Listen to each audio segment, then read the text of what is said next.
Isang minuto tayo, pabibigyan kita! Tatakbo namin kayo lahat! Pero nasa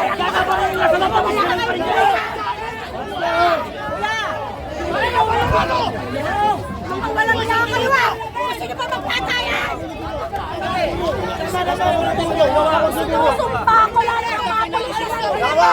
Saan yung mga awat anak ninyo? Namamatay din! Bakit dito pa rin tayo mga Pilipino? Nagkakabarya na yung pulis! Pati ang NBI! Pati ang kasaya natin! Bakit puto pa rin kayo? Pusin! Nagkakabarya kayo ngayon! Matagla tayo pinagkakawa ng gobyerno!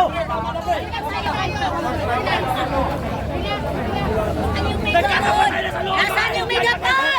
Tama na megapon! Kapon! Tangina! Ano? Huwag tayong sumali doon! Putangin na hindi! Nagkakapatayan na Inandi! doon! Paano tayong megapon? Putangin na, pare gulong na to! Kaya nga, ang dami yan! Putangin na yan ang mamatay! Putangin na mamatay! Magkalulugod kami! Putangin na, takot kayo! Mamaya na ba?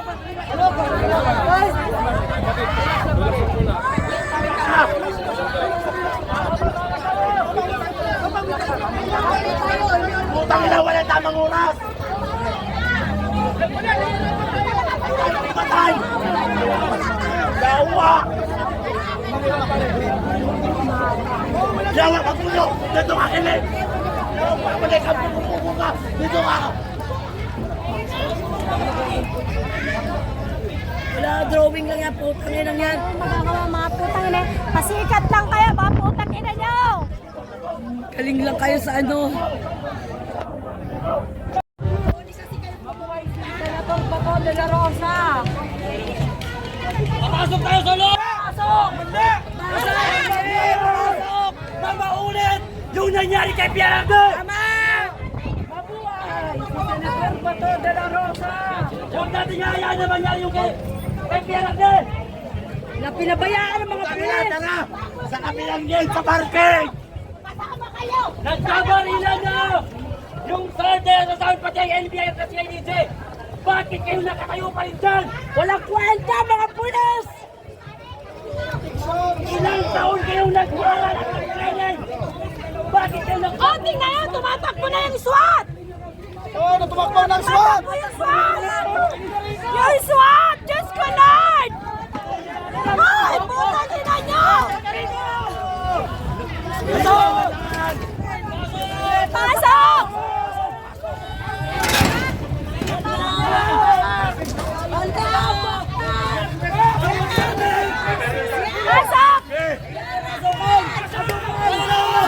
Halina kayo dito!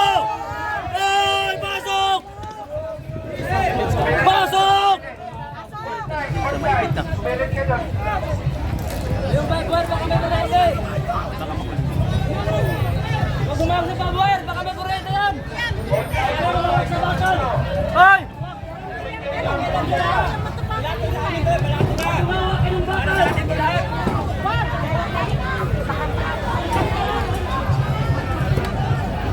Sige lang, sige lang.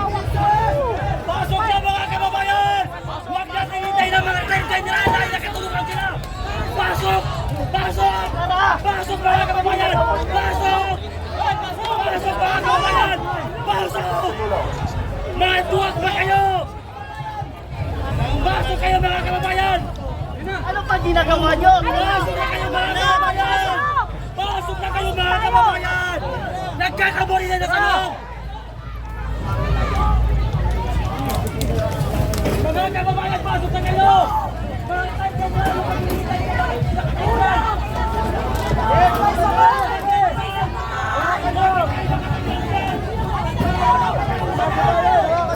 Mga walang payak! Tulong-tulong mga kababayan! Pasok! Oh, science natin ito kasi.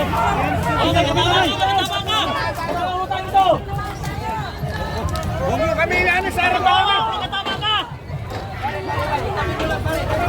Tama na, tama na.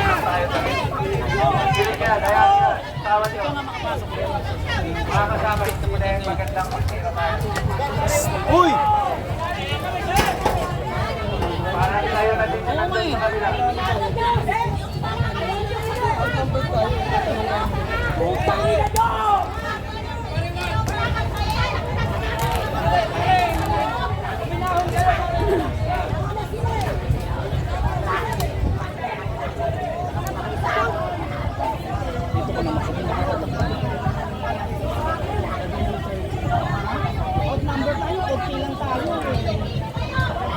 Asan na yung mga Duterte supporters? Ang gagaling nyo pag mga events natin napupuno ang Filipino club. Dito, punta na kayo dito, mga Duterte supporters, pumunta na kayo dito. Ngayon namin kayo kailangan dito. Huwag po kayong matakot para sa atin po itong mga ginagawa ng Panlansyon mga lang kasama kayo natin pag may dito. mga kainan lang. Huwag lang kayong pa-FB, dito po kayo magpunta. Wag pa comment. Huwag pa comment, pumunta na kayo dito. Bahala ulit!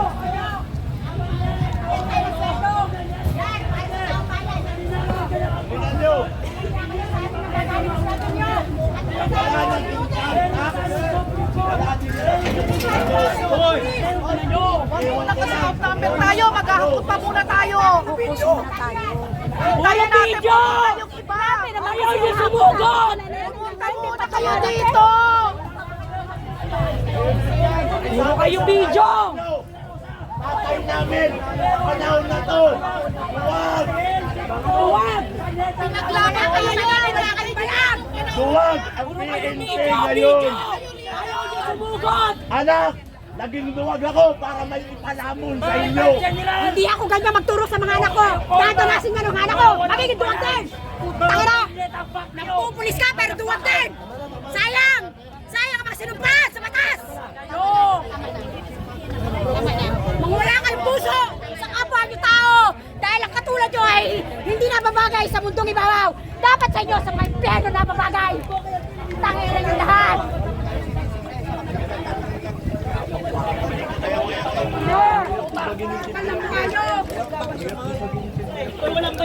Wag na kayo mag-training! Kung puro kayo pagtindig lang dyan!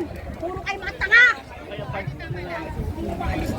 Sa prinsipyo tigilan, pinatay siya ng administrasyon ni Emilio Aguinaldo. Si Goyo mismo ang nag-utos. Napatayin si General Luna. Si Goyo namatay dahil sa pagiging tuta. Si Luna namatay dahil sa prinsipyo. Kayong mga pulis, nag-training kayo ng ilang taon tapos magpaputo kayo sa mga politiko na walang training. Buksan nyo ang mga utak nyo nang hindi kayo nakatawa-tawa! Nakahiyan! Tangina nyo! Hindi kami kurakot. Hindi kami magdanakaw. At hindi kami Dahil bayaran! kami, ayaw namin sa administrasyong magdanakaw kaya kami ang iniipit. Kayo, inaasahan ni Duterte ang sahod nyo. Correct! Pinasuot kayo ng uniform na bago. Pinakain tayo. Ano dyan ang tama? Diba? Tama si Tatay Digong, diba? Pero ang ginagawa nyo dyan!